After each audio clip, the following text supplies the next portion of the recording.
عرس کی تقریب میں بڑا اچھا لگا کہ عرس کے موقع پر اسٹیج بچھا، ممبر لگا، آپ کے بیٹھنے کا انتظام ہوا۔ یہ وہ کام ہوا کہ جو کام میرے آقا کے پیارے صحابہ کیا کرتے تھے۔ عرس میرے آقا نے بھی کیا ہے، مگر ایسا کیا ہے کہ جو زمانے کے لیے ایک مثال ہے۔ آقا عرس کرتے تھے سالانہ اسی تاریخ میں جس تاریخ میں حضرت امیر حمزہ اور بدر کے شہید ہوئے، ان کو دفنایا گیا، اسی تاریخ میں مصطفیٰ سالانہ ان کی قبروں پہ جاتے، کھڑے ہوتے اور کھڑے ہو کر یہ پڑھتے تھے، سلام علیکم بما صبرتم فنعم عقبی الدار۔ ایک ممبر بچھا ہوتا، پتھر پڑا ہوتا، اس پر مصطفیٰ کھڑے ہوتے اور جیسے تم بیٹھے ہو ویسے صحابہ بیٹھے ہوتے، مصطفیٰ تقریر فرماتے اور صحابہ ایسے بیٹھ کے سنا کرتے تھے۔ یہ عرس یہی اسی طرح کا عرس ہوتا ہے۔ عرس میں آج کل جب کبھی ہم مفہوم سنتے ہیں کہ عرس ہے تو سمجھ میں آتا ہے، دماغ میں آتا ہے کہ وہاں ناچ گانے ہوں گے، تماشے ہوں گے، ڈھولک بازے ہوں گے، نہ جانے کیا کیا آیا ہوگا، یہ خیال آتا ہے۔ عرس اس چیز کا نام نہیں، عرس اسی چیز کا نام ہے جس میں آپ بیٹھے ہو، اپنے نبی کا ذکر ہو رہا ہے، نعت خوانی ہو رہی، تلاوت کلام اللہ ہو رہی، یہ ہو رہی، آپ حضرات محبتوں سے بیٹھ کر سن رہے ہیں۔ جب تک بیٹھے رہو گے صحابہ کی سنت پہ عمل ہوتا رہے گا۔ جیسے صحابہ نے سنا تھا ویسے سنو، پیار سے آقا کی باتیں سنو۔ ہمیں آپ کو ملنے کا جو یہ موقع فراہم کیا ہے، آپ جانتے ہیں وجود بڑا چھوٹا ہے، جسم بڑا ہلکا پھلکا ہے، مگر عالمیت کے سال اول میں پڑھنے والا وہ فرد آپ ہی کا بیٹا، آپ کا شہزادہ اور آپ ہی کی بستی کا ایک ہونہار عالم دین، انشاءاللہ اللہ بہت جلدی ان کو عالم بنائے گا، حضرت مولانا شان عالم صاحب۔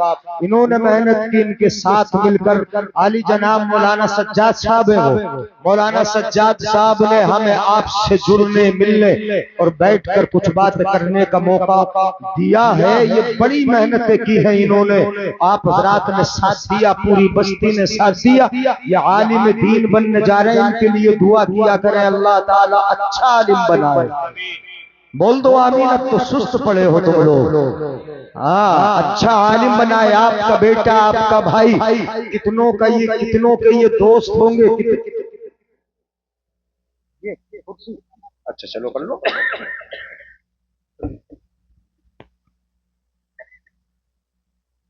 تو نیچے بٹھا لو۔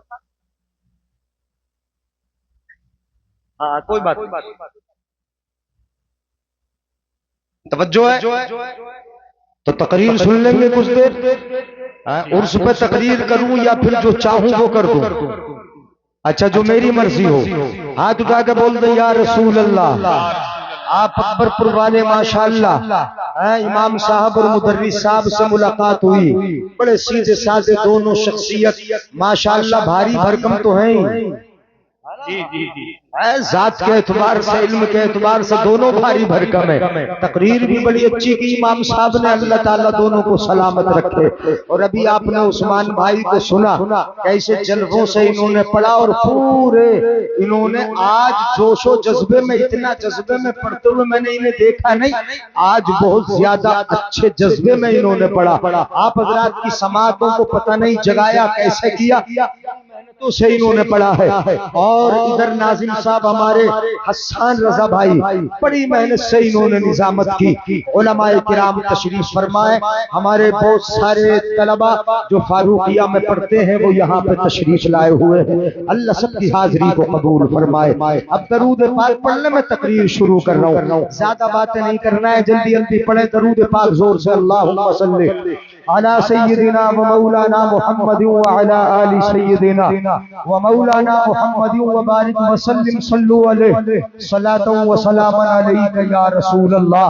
صلاۃ و سلام علیک یا حبیب اللہ، اعلی حضرت عظیم البرکت مجدد دین و ملت فاضل و محدث بریلوی علیہ الرحمت و رضوان ارشاد فرماتے ہیں، خلق سے اولیاء، اولیاء سے رسول اور رسولوں سے اعلیٰ، ہمارا نبی اور رسولوں سے اعلیٰ ہمارا نبی۔ ایک جگہ اعلیٰ حضرت ارشاد فرماتے ہیں، سمجھ میں آتا رہے سبحان اللہ خود بولتے رہے، میں بار بار نہیں کہلواؤں گا۔ اعلیٰ حضرت فرماتے اٹھا دو پردہ دکھا دو چہرہ کہ نور باری حجاب میں ہے، زمانہ تاریک ہو رہا ہے کہ مہر کب سے نقاب میں ہے، کہ مہر کب سے نقاب میں ہے۔ اور اعلیٰ حضرت فرماتے ہیں کھڑے ہیں منکر نکیر سر پر، نہ کوئی حامی نہ کوئی یاور، بتا دو آ کر میرے پیغمبر کہ سخت مشکل جواب میں ہے۔ قیامت کی منظر کشی کرتے ہوئے اعلیٰ حضرت فرماتے ہیں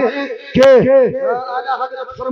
قیامت کی منظر کشی کرتے ہوئے خدائے قہار ہے غضب پر، کھلے ہیں بدکاریوں کے دفتر، بچا لو آ کر شفیع محشر، تمہارا بندہ عذاب میں ہے، تمہارا بندہ عذاب میں ہے۔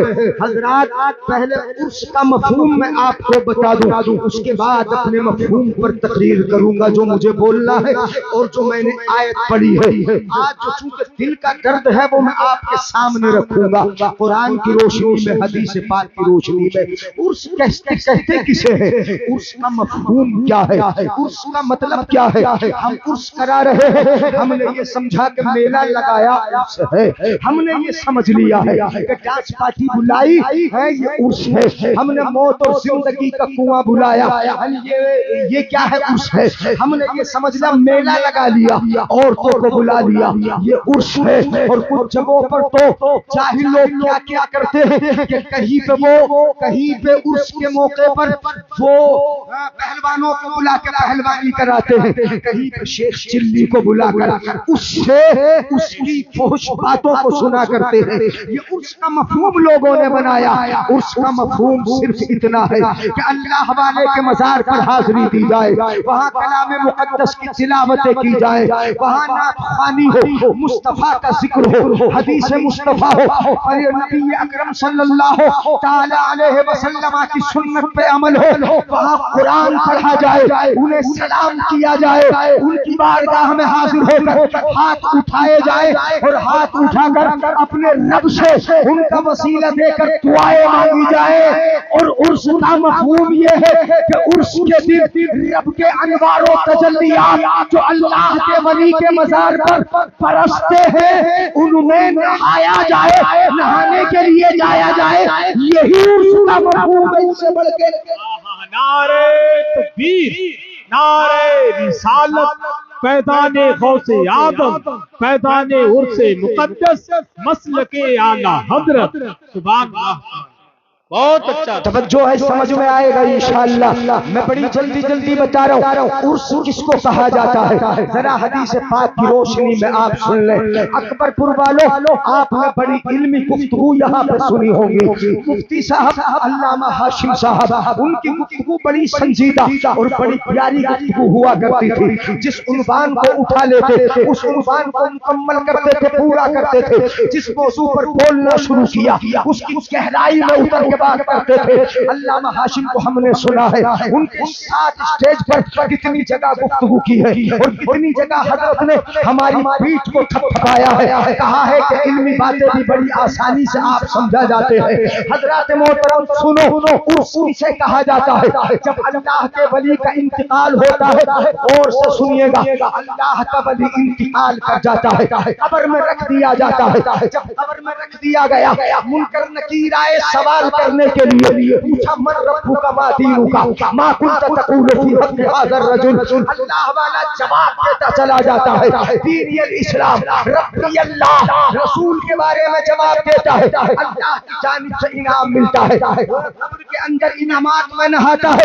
اب فرشتے اس سے ایک لفظ بول کر جاتے ہیں، توجہ چاہوں گا اسی لفظ پر، کیا کہہ کے جاتے ہیں اللہ والے سے؟ فرشتے کہہ کے جاتے ہیں نم کنومت العروس، ایسے سو جاؤ جیسے پہلی رات کی دلہن سو جاتی ہے۔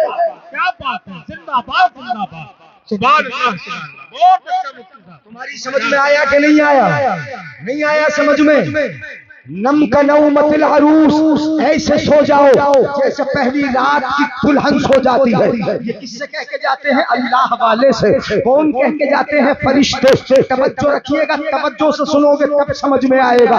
ایسے سو جاؤ جیسے پہلی رات کی دلہن سو جاتی ہے۔ یہ کس سے کہا جاتا ہے؟ اللہ والے سے، جس کو قبر میں رکھ دیا گیا۔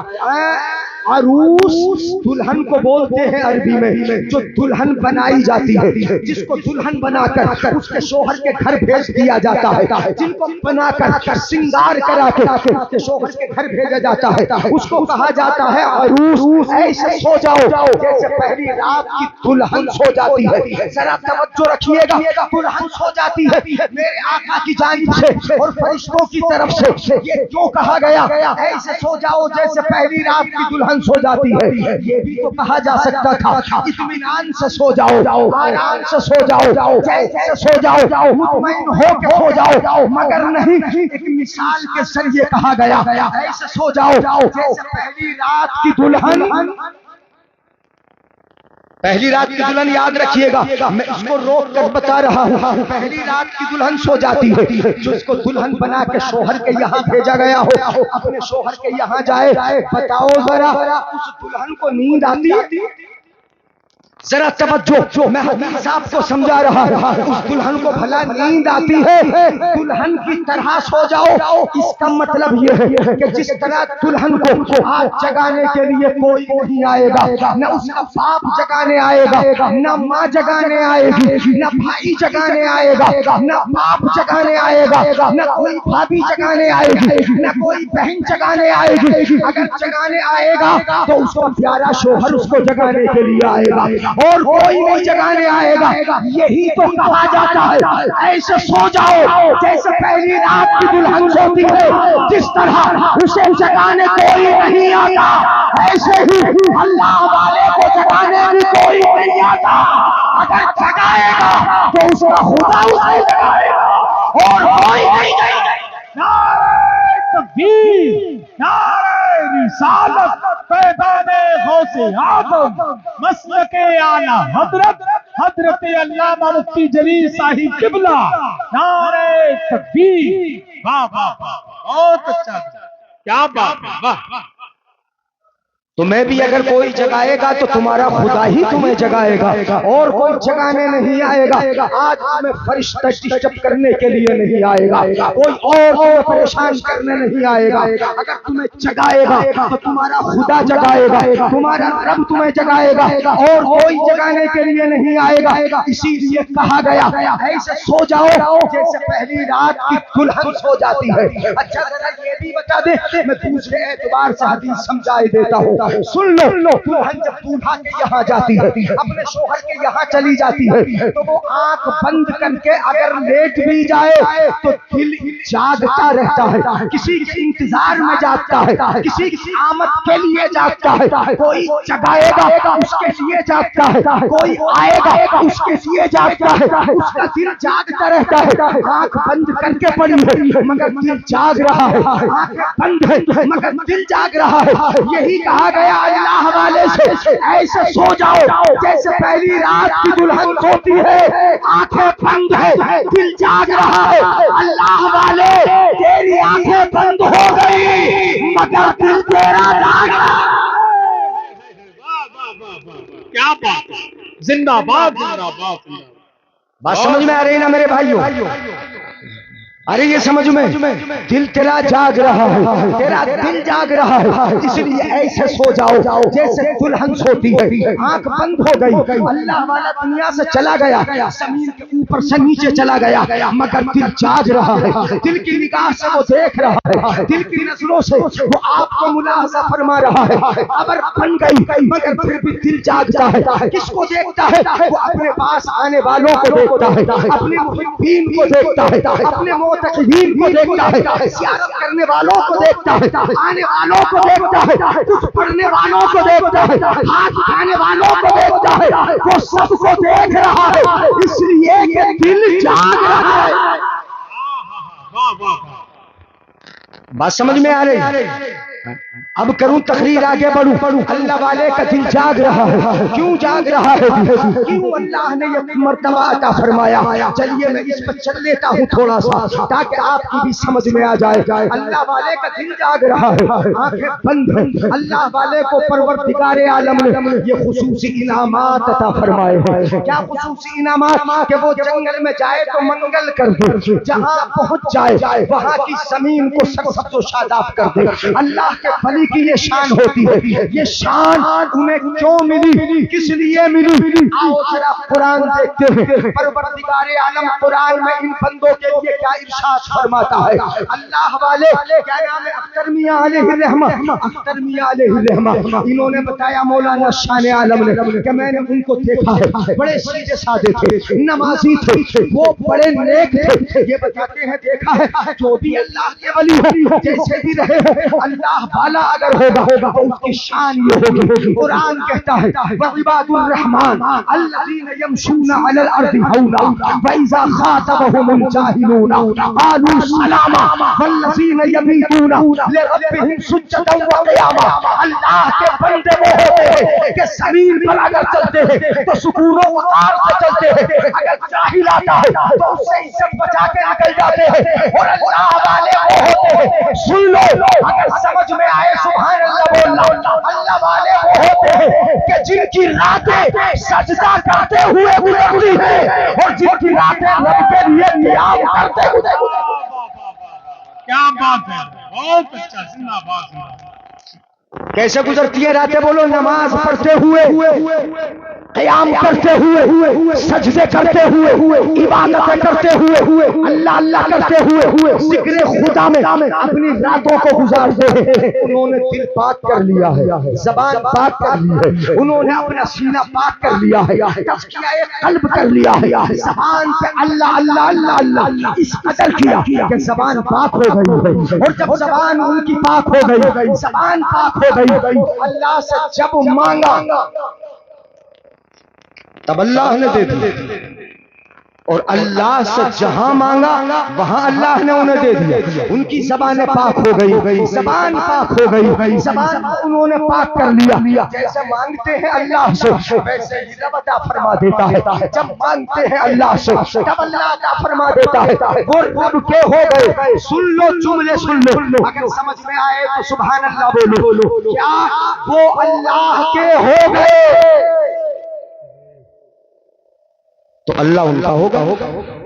سیدھی بات ہے. وہ خدا کے ہو گئے، خدا ان کا ہو گیا.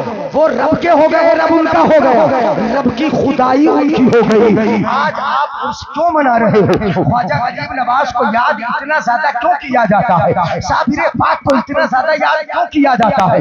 اعلیٰ حضرت علیہ الرحمہ کو اتنا زیادہ یاد کیوں کیا جاتا ہے؟ اسی لیے کہ یہ خدا کے ہو گئے، خدا کے ہو گئے، خدا کے لیے زندگی کو وقف کر دیا. تو پروردگار عالم نے ساری کائنات کو ان کے تابع کر دیا، ان کے تابع فرمان کر دیا، ان کے زیر اثر کر دیا.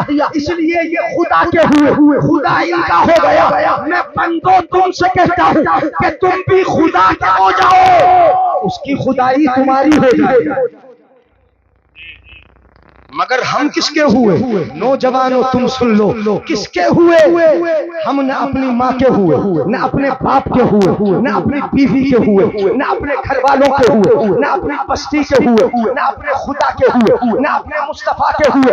تمہیں تو صرف ہوا سے مطلب ہے کہ ہوا مل جائے، تمہیں تھوڑی دیر کے لیے ناچنا کودنا مل جائے، تمہیں گھومنے مٹکانا مل جائے، تمہارے سامنے رنڈیاں آ جائیں اور وہ تمہارے سامنے ناچے، وہ تمہارے سامنے کودے. تمہارے دماغ میں تو صرف اتنا ہے کہ ہمارے نفس کی تھوڑی دیر ہنسی کا ذریعہ بن جائے، ہماری خواہشات ختم ہو جائے. بس یہی تمہیں چاہیے. تمہیں خدا نہیں چاہیے، تمہیں رسول نہیں چاہیے، تمہیں خدا کی باتیں نہیں چاہیے، تمہیں رسول کی باتیں نہیں چاہیے. ہوا کرو گے بات ختم ہو جائے گی، چلے جاؤ گے. نہ ذہن میں کچھ آئے گا، نہ کچھ سمجھنا چاہتے ہو، نہ پڑھنا چاہتے ہو، نہ اپنی زندگی کو سدھارنا چاہتے ہو. خبردار، کل قیامت کے دن پروردگار عالم تم سے پائی پائی کا حساب لے لے گا، حساب لے لے گا. پروردگار عالم نے 2 فرشتے تمہارے کاندھوں پر بٹھا دیے، وہ لکھ رہے ہیں، وہ چھوڑیں گے نہیں۔ رات کی تنہائی میں اگر تم کچھ کرو گے وہ بھی لکھ لیں گے، دن کے اجالے میں کچھ کرو گے وہ بھی لکھ لیں گے، اگر تم سب کے سامنے کچھ کرو گے اسے بھی لکھیں گے، گھر کے اندر بیٹھ کے کچھ کرو گے اسے بھی لکھ لیں گے۔ اگر کل قیامت کے دن انکار کرے گا بھی، میں نے چوری نہیں کی تھی، میں نے گنا توڑ کے نہیں کھایا تھا، میں نے برسم چرا کے کھلایا نہیں تھا، میں نے یہ کام نہیں کیا تھا، وہ کام نے کتنا انکار کرے گا، وہ سارا لکھا ہوا تیرے سامنے ہوگا، وہ دفتر تیرے سامنے ہوں گے، وہ ساری برائیاں تیری نگاہوں کے سامنے ہوگی، تیری نگاہ شرمندگی سے جھکی ہوئی ہوگی۔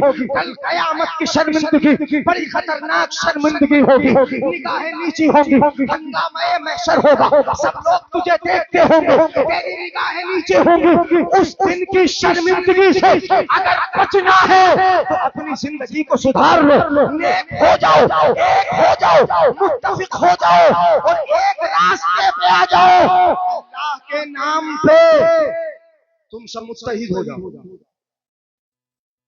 کیسے ہو جاؤ بولو؟ یہ چھوڑ دو پارٹی بندیاں، یہ ختم کر دو گاؤں میں پردھانی کے اختلاف۔ اللہ کے ولیوں کی بولے ہے اجازت کہ ختم کر دوں تقریر؟ تو ہاتھ اٹھا کے بول دو میں نے بلوایا نہیں آپ سے، سبحان اللہ۔ ہاتھ اٹھا کے بول دو ایک بار یا رسول اللہ۔ یہ اختلاف ختم کر دو، یہ لڑائی جھگڑے چھوڑ دو، یہ ایک دوسرے کو مارنا پیٹنا چھوڑ دو، یہ ایک دوسرے سے گالیاں بکنا چھوڑ دو۔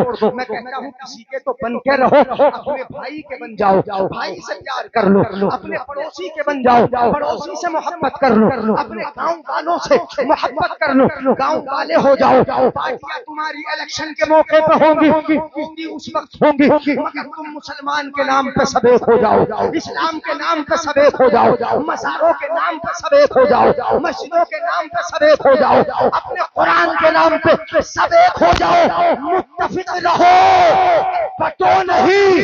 یاد رکھو وہ جملہ ان کا میں بول رہا ہوں کہ اگر تم بٹو گے تو تم کٹو گے، تمہارا کوئی پرسان حال نہ ہوگا۔ بہت اچھی بات۔